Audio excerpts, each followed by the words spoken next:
name is Tolula Pepe, and today I'll be talking about how to stand out during your service here.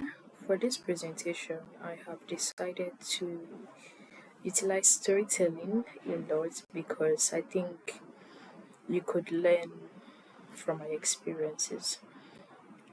So, I have divided the presentation into three parts: how to stand out during your service here, what to do before service here, what to do during service here, and what to do after service here. So we're going to start with introduction. What is NYSC? NYSC is basically an acronym that stands for National Youth Service Corps Program, and the National Youth Service Corps is a program by the Nigerian government where graduates are posted to different regions to serve for a period of 1 year, basically to work, to live. The major goal is to promote national unity and national integration. So that's what the NYSC program is about, and it's for graduates that have finished their first degree on or before the age of 30. So if you graduated after the age of 30, you can't serve. Instead, you get a certificate of exemption.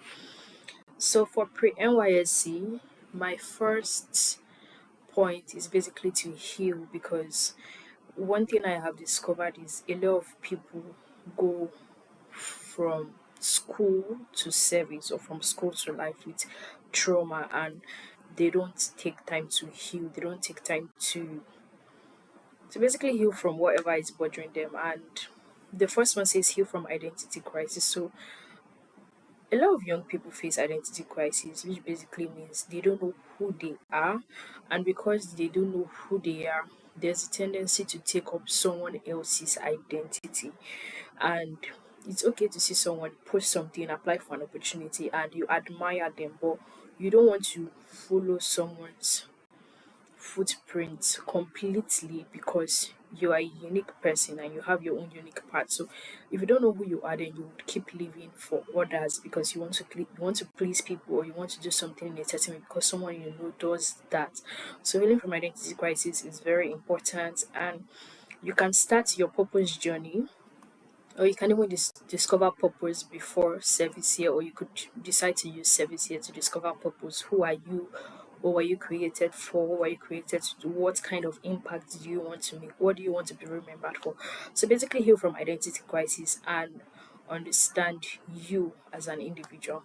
The second part is to define a journey, because when the purpose of a thing is not known, abuse is inevitable. So if you don't know what you want to get from NYSC in terms of maybe set goals, the impact you want to make. For some people, NYSC could be a period where they want to improve on their skills, maybe cooking, catering, football, or NYSC could be a period where they want to meditate and say, do I really want to pursue a career in what I studied in school, or do I want to apply for a graduate degree, or do I feel like applying for a graduate degree because of pressure? So you need to define your journey. What do I want my service here to look like? What do I want the orientation camp period to look like? What are my goals for the orientation camp? Who are the people I want to meet during the orientation camp? How do I want to maximize these opportunities? After the orientation camp, what do I want my PPA to be like? What kind of, maybe what amount of money do I want to earn from my PPA? If my PPA is not if I'm not earning enough from my PPA, what can I do to supplement my income? Apart from my PPA, what skills do I want to learn? What opportunities do I want to leverage on? What do I want my spiritual life, my relationship with God to look like? So you need to define those journeys. After NYSC, what's the plan to maybe get a job, or to get married, or to be an entrepreneur? So you need to define your journey before you start the journey. So these are the things you should do before your servicing. And the third one is to carry God along on your journey, because if you don't carry God along on your journey, you would try different things and you would make mistake. But when you carry God on your journey, it reduces the time of trial and error, and it makes your journey smoother. There could be situations where you want to do something and you have goals, because that happened to me during my service here. I went to service here with a list of goals, things I wanted to do, and some of them still working out smoothly, and some of them were not necessarily working out the way I wanted them to. But I noticed there was an aspect of my life that it wasn't even part of my goals or my plans or my aspirations, and those things were working out. So it made me understand, okay, God's hand is involved in this because I'm actively carrying God on my journey, and this is what God is leading me to do at this particular point in time. So instead of getting frustrated about the things I wanted that were not necessarily coming at that particular point in time, I said to look in the direction of what was coming. And one thing you could do is definitely journaling. Journaling would help you give gratitude because you would see the need to be grateful for things, whether you want to journal celebrations or you want to journal rejections or you want to journal wins, because the things we want don't always come to us. There's a tendency to feel that other things that came to us are not as important. We don't even see God's hand in those things. So you just want to journal and be grateful for your journey generally. So that's for pre NYSC. So what should you do during your service year? So during your service year, I'm still going to break it into different sections. First part of service year is the orientation camp, where you go to a camp location for a period of 3 weeks, and there are so many activities. So you want to make the most of that opportunity. For instance, I got posted to Kwara State, and I had to travel about 16 hours from River State to Kwara State. It was my first time there. So what I did was I decided to wear a shirt that would make me identify with a group of people, a community of people I'll be comfortable with. So I had my enactors shirt. You know, all these organizations. You maybe even your physics organization, if you want to identify with people from physics department or your dancing group or something. So the shirt basically had enactors, and then you had the name of my school written on that. So that way I could identify, or people from enactors in other schools that were on camp could identify with me if they saw me that day, and people from my school would identify and say, oh, this person went to their school. And it worked out because when I went to the park, I met someone, and the person walked up to me and said, oh, you graduated from this school? And I said yes. And he said, oh, I graduated from this school but a different department. So it wasn't even someone I knew from school, but it helped on the journey because I knew I was not traveling alone. Even though we're in different buses, the communication helped, like, oh, where are you? What's the situation of things? Have you met this person? This other person is also from our school. So when you have a community of people that you could relate to, whether it's in terms of religious values or in terms of fashion or in terms of anything, it makes you feel comfortable, and it is a very good way to start your journey. Then my plan basically was to be active on camp. I planned to join OBS, and it wasn't easy because even as at the time I got in, they were not accepting members. But I was very persistent and very intentional about what I wanted in camp. So the first picture is basically one of our group meetings. Actually, the last meeting we had as OBS members for that particular batch. The second picture is volleyball. I mean, something I've wanted to play, but I was very shy about it. And camp camp was basically an experience for me to understand, oh, this is something I could do. It was an opportunity to learn, an opportunity to train, an opportunity to meet people, to form another community in a big community, and have fun basically. Then the rest are just cute pictures from with people, community members that finished from my school. We spent time together, we got to know ourselves more than the school we attended, courses we studied. We ate together, we sat together, we played together. So it was just beautiful knowing, oh, if there was a problem, I had people I could run to, even though we were in different platoons. So that was definitely something that was very beautiful for my camping experience. Another thing I did during camp was I planned to read, so I took books to camp.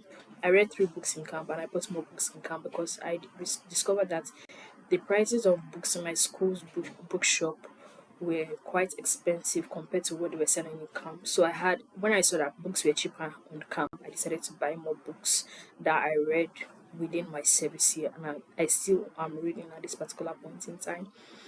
I mean, man of war is basically a period of camp that people look up to, or people do not even look up to at all. And I decided to try as many man of war activities as I could try. I think it was only 2 or 1 that I didn't do. Even the ones I was too short for, the ones I was probably not doing well.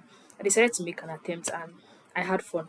My favorite activities were the group activities, like this one here and this other one. But I prefer this one. I think this one is even a lot easier and simpler than this particular one.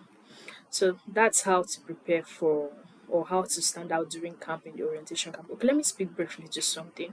Another thing I did is I was very intentional about the people I met and how I wanted those conversations to go, because there are thousands of people on camp, so or hundreds of people on camp. So you want to be very intentional. Some of those people would serve in that state, some of those people won't serve in that state, and you just want to make the most of those opportunities. So for conversations, when I had conversations with people, either me meeting them or them meeting me, I was very intentional. And the basic question I asked people was, apart from the introduction of, oh, how are you finding camp, how is the food, and blah blah blah, just, are you staying in Kwara State? I mean, I didn't say it with this level of seriousness, obviously. So I asked them if they were staying, and then it affected the way I related with people, because apart from people from my school and whatnot, I definitely needed to know that regardless of where this person is posted, if they are posted in a rural community and in an urban community or vice versa, and I needed something, I could communicate with this person because I feel maybe they are reasonable in a certain area or they have experience or knowledge in something. So that was very important for me. And also for people that are relocating, I didn't just throw relationships away and say, oh, you're not staying in Kwara and I'm staying, so get out. No, I also invested in the right way with those other set of people that were not necessarily staying in Kwara State, because there would be people that won't serve in Kwara, and at different points in time we would need ourselves, and that happened during camp and even after camp. So I'm just really happy for those relationships and for the way I was able to filter people, and I was very intentional about those I interacted with. So the second aspect during NYSC on how to stand out is your PPE. I have a more detailed video where I spoke about PPE, and you can check that out. So getting a PPE was not necessarily the easiest for me. Initially, I got posted to NTA, and when I got there, probably because of the work I did at OBS, when I got to NTA, they didn't accept me because I didn't study mass communication or English language, and of course carry God along in your journey. But I was sure that was God's plan for me not to stay there, because it sounded like a very tedious working environment. They worked from Monday to Saturday, and more than the commitment to work, it didn't necessarily seem like a healthy place in terms of growth.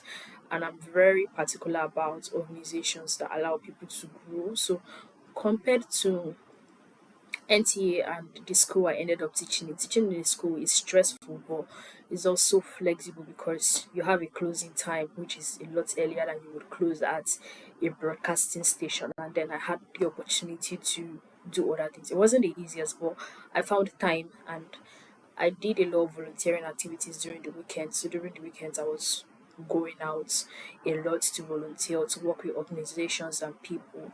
And it was stressful, but looking back now, it was a great investment, and I'm happy that I made the most of that opportunity. So your PPA is very important. Sometimes you would study a course, or you may want to even pursue a career and a career path, and your PPA is not necessarily related to where you were posted to, but still make the most of that opportunity, because no opportunity is useless, no opportunity is a waste, and you don't know where that opportunity is going to, it's going to come back, and it's going to be relatable and useful for another area of your life.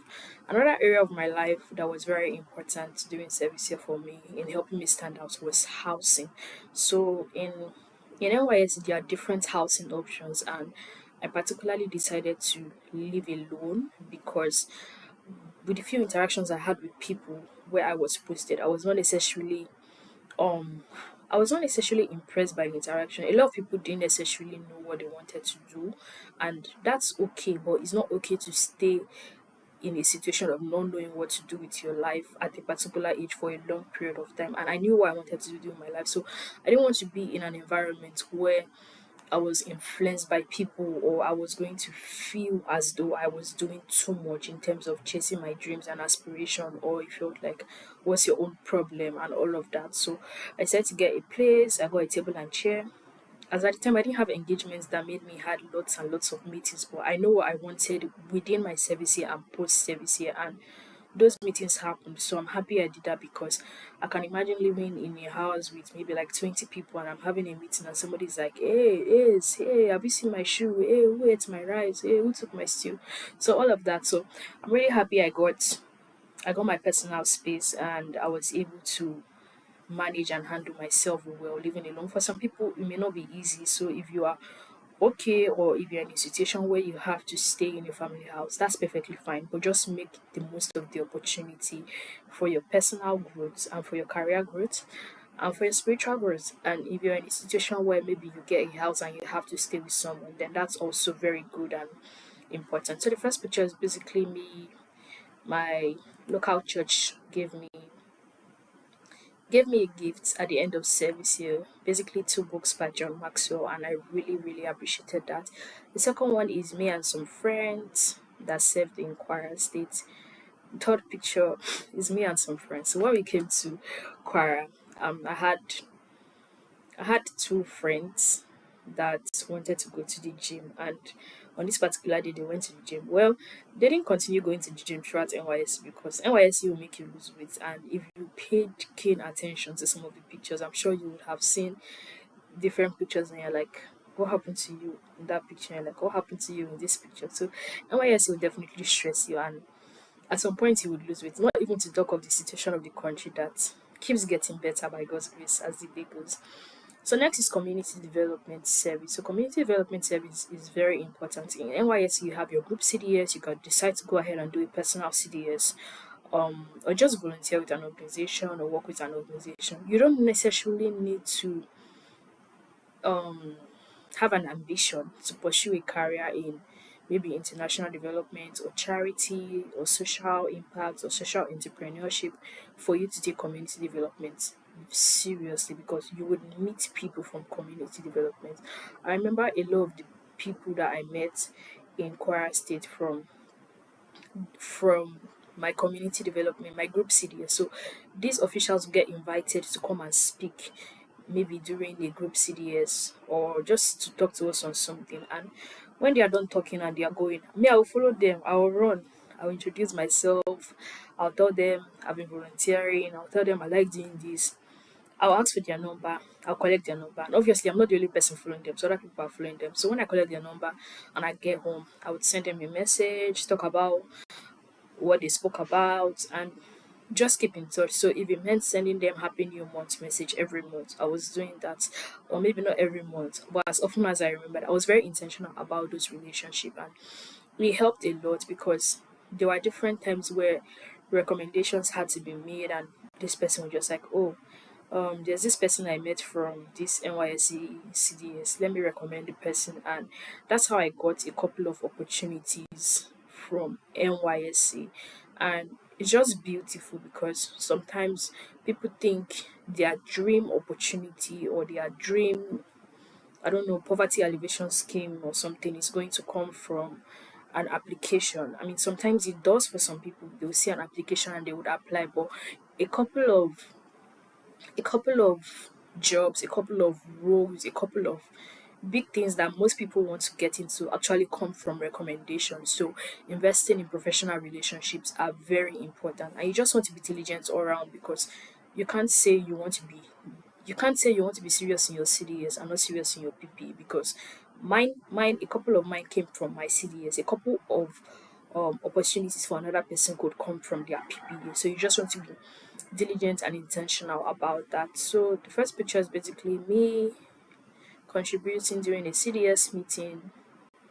The next one is a community outreach in a market I did with a civil society, and the rest are just basically pictures from NYSC sanitation, Saucy Vibe during their World Cleanup Day event in Kwara State, and other CDS related events. So this last picture here, when I was coming for service here, I wanted to carry out a particular project, but it didn't necessarily work out. So I made placards that I traveled with. So it just shows how intentional I was. I planned ahead of my service. I made placards that came with, and even though I didn't necessarily use the placards for the project I wanted to carry out, I got to use the placards for a different project, which was a group CDS that my CDS had to do. So I'm happy about that contribution. So let me just say this before I move to the next point under during NYSC.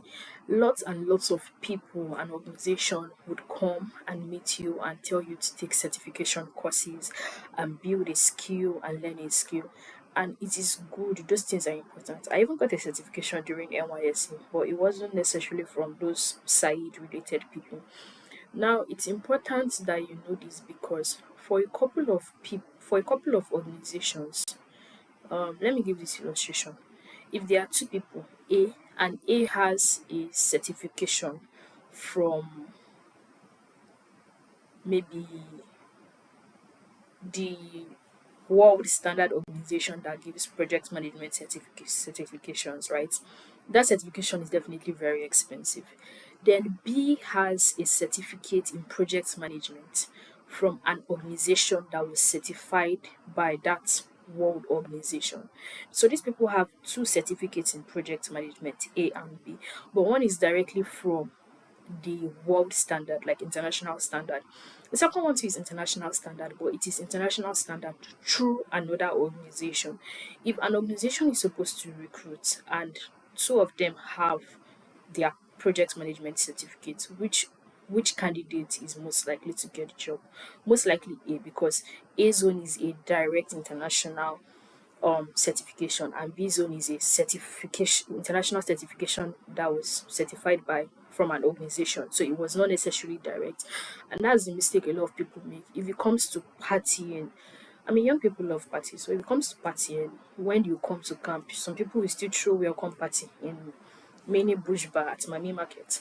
When it comes to leaving camp, the day you leave camp, they will still throw party for core members in different locations. Some people they're not safe staying in the state, but they will still attend the party before they will travel. Then when they go to the other state, they will attend the other party in the other state. So people pay a lot of money for those things. But then when it comes to actually taking time for people to develop themselves, whether it is in buying and reading books, taking courses, or even paying for a certification that is weightier compared to the other ones, they would rather go for the one that would say, just do this one, we'll make sure you pass. We always make sure our students pass, we train them to pass, and in the long run it will tell. So I'm just going to say this here.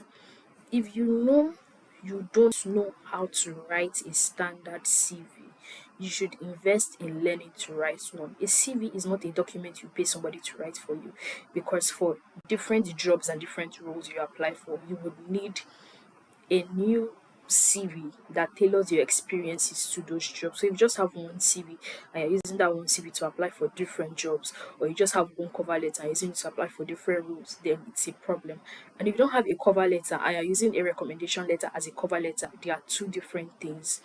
I saw a situation where I had to go through like an application that was like some months back for an organization, and people were told to submit CV and a cover letter, and somebody submitted a recommendation letter that was dated maybe like 2012 from somebody. So a lot of things are changing in the world of work, and if you don't learn fast what is changing, you may miss out on the opportunity, or you may learn the hard way, because currently organizations, they have an age limit for graduate traineeships, which is like almost like entry graduate traineeships are like almost what you call entry level roles for school leavers, or for young graduates basically. So for most people, if you are above the age of 25, it becomes hard, and having those certificates are very important these days. If you just graduated from school and you don't necessarily have a certificate, it becomes competitive. And if you have a certificate and you don't have maybe the right work experiences, or you don't have enough experiences for them to trust you with the job, an organization is not, compared to before, going to say, oh, come in and let's train you to become a professional in this field. So whenever you watch this, you want to know what's happening in the world of work, especially in the industry or sector you want to go into. And if you don't have experience in that field, and maybe for NYSC, for instance, let's say you studied engineering, for NYSC, you are posted to a school to teach. Regardless of the state where you are serving, there is probably at least one engineering firm or an organization that does something related to engineering, even if it's not your field of engineering. So, my advice to you would be find a way into the organization. If it means volunteering on site when you finish teaching, maybe on Fridays and Thursdays, it's going to tax you. It's not going to be easy, but it's going to pay off in the long run, because organizations are not just ready to take people and say, "What did you study?" "Oh, I studied this." "And what do you want to do?" I want to do this, but you don't have any experience. Because apart from what happened with NTA, almost every time I sit down and think about getting posted to NTA, I didn't study mass comm, I didn't study English. I was not the closest to people in OBS during my set, or even the OBS officials. And from what I heard, it was the person in charge of, can't remember the right term, but it was the official in charge of OBS at the time that submitted the names to radio broadcasting stations. So if the person probably didn't think, I mean, apart from favor, there's obviously the place of favor, right? So if the person obviously didn't think this person was good, or other people didn't think this person was good at what she was doing, even though that was not what I studied, I probably won't have gotten my name sent to NTA in the first place. So the fact that my name even got to NTA in the first place is something that is humbling for me and makes me understand, okay, doing this thing diligently, regardless of what I studied, has even brought me this far to an extent, even though that didn't work out. And that's something you want to know, that is very, very important in your service year experience and in your graduate journey. So even if you're above the age of 25 and you are finishing school and you still have to do NYSC, you still want to make the most of that opportunity, because regardless of um regardless of standards, there there are cases where there is exemption. So you want to make yourself stand out, that if they have never taken someone above a particular age limit, when they see you and they see what you can do and how you have built yourself with experiences and learnings and so on and so forth, it would make you stand out. So, for context, I was so intentional about my growth in NYSC that the amount of money I spent on making my hair and on buying clothes during NYSC, that's during the entire service year, is less than the amount of money I spent on personal investment. I spent way more money investing in online courses that I took. So it's not just to pay for course, it's to pay for course, take it, get the value from the course, and use the value. Spent more money on books, spent more money on personal development generally, and that is very, very important, because it's not. I mean, when people see a lot of the things that I was able to do during my service here, they think, "Oh, there's someone they were pumping money, someone they were pumping money for me." No, there were some voluntary activities that for me to go there, I had to say, "Oh, for my money, I would pay for my transport to go for this thing. For my money, I would pay for my transport to go for this event." I attended lots and lots of events. And from those meetings, I met people and I sustained those relationships. So these things are very important. If they are career related events, if they are amazing events you want to attend. Take for instance, um Chevening scholarship. They came to Kwara State and they had a Chevening event. I went for the Chevening event. So these are things that you want to invest in, because you learn and then you gain value, as well as meet important and amazing people. So I'm going to talk about life generally. I've even spoken um about part of this. Invest generally in your personal growth and development, career wise, as an individual. There are things people play with during service here that you can play with. I mean, you can joke with them, but you don't necessarily have to play with them. For instance, adjourning meeting. In most CDS, you have to move the motion for the adjournment of the meeting, and then someone has to second the motion. But people play with it. People don't know what to say. People don't even want to know what to say. People don't even want to learn what to say. And the truth is, when you have to work in an official setting and you have official meetings, this is how this is how the world of work functions. So if you spend your entire NYSC period playing and laughing about these things and your ears are always plugged in, so you're not even listening, you're not even trying to know.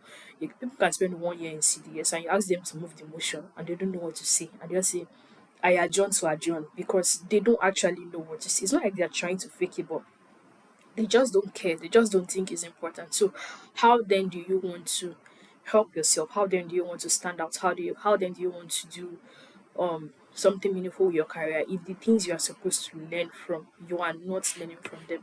And I would say no knowledge is wasted, no knowledge is useless. So as many information that's coming in, just listen and take it in. It can feel like information overload, but when you need it, you will begin to remember some of these things and it would be useful.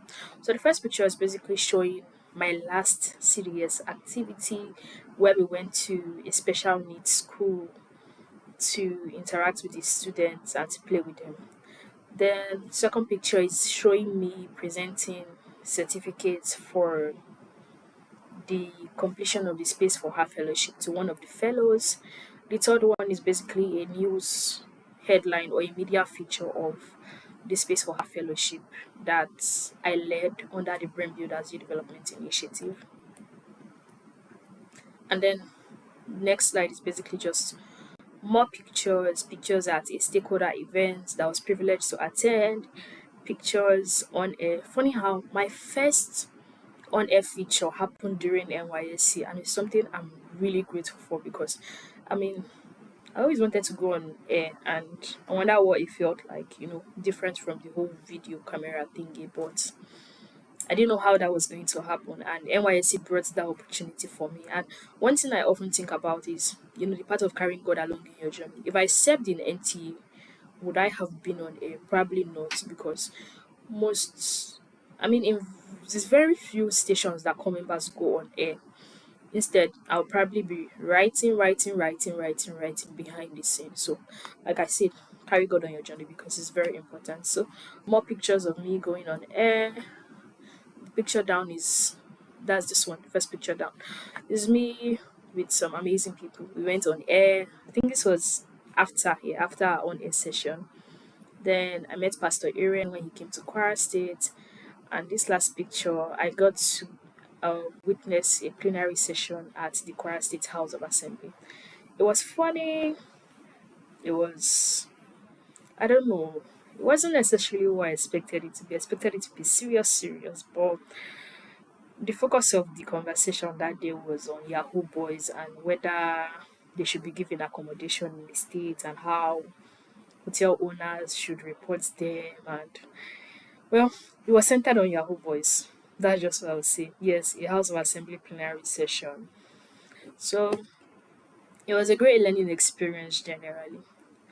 Now, post NYSC, this one is important because what you did pre NYSC, what you did during NYSC are the things that would help you post NYSC. So, you have finished service here, welcome to the marketplace, and happy job hunting. There are people that can help you get job and you will meet them during service here. But if you are not sensitive and discerning to nurture those relationships, you would leave service here and you will start looking for a job. So within service here, there was a time um a colleague, an elder colleague actually, because she graduated way before me, she reached out and InterSwitch in Lagos was recruiting and they needed core members. And it just made me understand that then graduate traineeships were becoming quite popular as at that time last year, but they were not as popular as now. And it just made me understand that a couple of the jobs and roles people are looking for, they exist, but you don't know they exist because you're probably not the right candidate. You're probably not, or you are the right candidate, but you're not nurturing the relationship that should help you get access. So imagine an organization is recruiting for core members, right, to come in and they have a particular number of core members they want. But from even the applications that I went through and before I sent to her, some of them you just look at them and you shake your head because people were not necessarily doing the right thing. So you want to invest well in your relationships and make the right people. You don't just want to, I mean, if you're a social person, there's nothing wrong with that. So have friends that are social enough for you to party with, and have friends that are reasonable enough to let you know when an opportunity comes up and they think you are good enough to recommend you. There was another one. It was a teaching opportunity, and it was not necessarily um it was quite it was minimum wage they were paying for that particular teaching role, and it was not as stressful as most schools I knew. But the people that I shared that particular opportunity with, they were not knowledgeable in that area to know about that particular opportunity. So I would say again, because I think most people use big phones and they don't use big and smartphones for the right reasons. You should be able to create and edit a CV on your phone for different jobs. You should be able to create and edit a cover letter. And there are some fundamental things that should not be in your resume by this particular point in time. So those are some things you want to remove from your resume. And if you are if you have plans to go for an MSc or a PhD or any form of postgraduate studies after NYSC should be a preparation period for you to know when does this application window for this program open? What do I need? How long does it take my school to process a transcript? How much do I pay? How do I get these things done? So these are some fundamental things you want to do during service year so you can make the most post NYSC. So this first picture, it was taken um during my POP with some amazing people that went to my school that I served with. And I think I was just blessed because the first person was my nursery school classmate, and the second person was my primary school classmate. And we all went to the same uni, and I didn't know that. So that's funny. I knew, right? I didn't know that until camp. I didn't know that until camp, and then for another person, I didn't know that until post camp. So I'm just happy and grateful that I got to do this journey with them. There's another person too from my school, but she's not here, Uche. She's not in this picture. She was also very amazing and supportive. I got to meet Timida Kolo.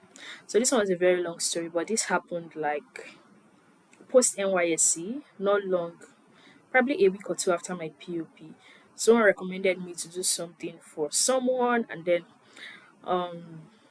after I did that, I kept getting like the person kept reaching out for me to do more things, and I had this opportunity to travel for a work related trip, and that's how I met Timidakoro. So make the most of your service here and invest in good relationships.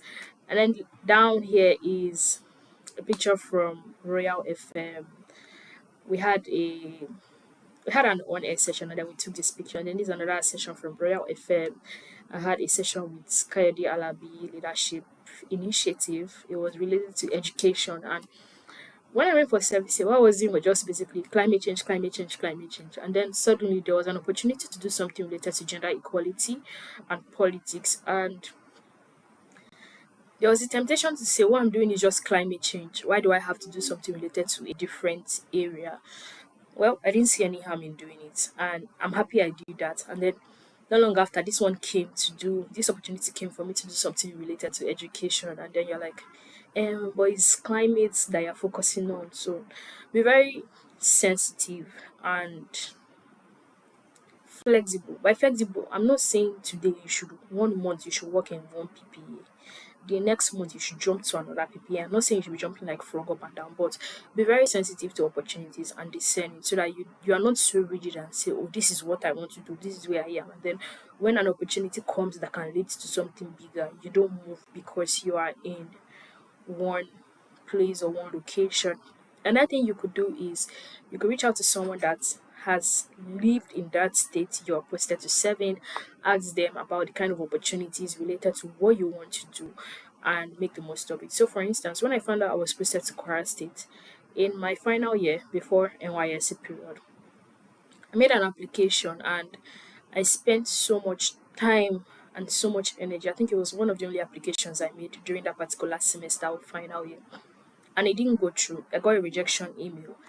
And I was not happy because I know I did put in my best into that application. So I went to find out the people that were selected. I saw two people, and I saw one of them was from Kwara State, was a student of Uni Ilorin. And I was like, why would somebody, what is a Kwara State first? And then I was like, why would someone from Kwara State get selected over me? Like, I was not understanding. I was like, okay, for them to select this person, then this person must be good or something. So I followed them on social media and I kept keeping tabs on them and their work. So when I got posted to Kwara State, I didn't think about it immediately, but the day before I traveled to camp, I was trying to look for potential PPAs. I was going to Google. I was trying to look for good places to work in. Didn't necessarily find what I was looking for. And I remember I was like, oh, let me text them. So I texted them. I greeted them. I said, oh, I got posted to this state for NYSC. I would like to work in this kind of organization. Which organization would you say is the best in this sector? And then the person mentioned like two organizations for me. So I reached out to one of them, and at the time they were not necessarily taking people for the role I applied for that I wanted to do during service here. But later on they reached out that they were taking volunteers. I was not happy because I was like, I'm in a school, so why should I be volunteering again while I'm in a school? Well, after a long back and forth with myself, my spirit, soul, my body, I decided to apply. And I was not even sure I was going to get in. So I applied, and that was how I got to work on the Space for Her project as the project lead. So very intentional, like I already said, back to the beginning. If you don't know what you want to do, you won't know where to apply, you won't know how to apply, you won't even know how to go about these things because the person doesn't have any end goal. So this is my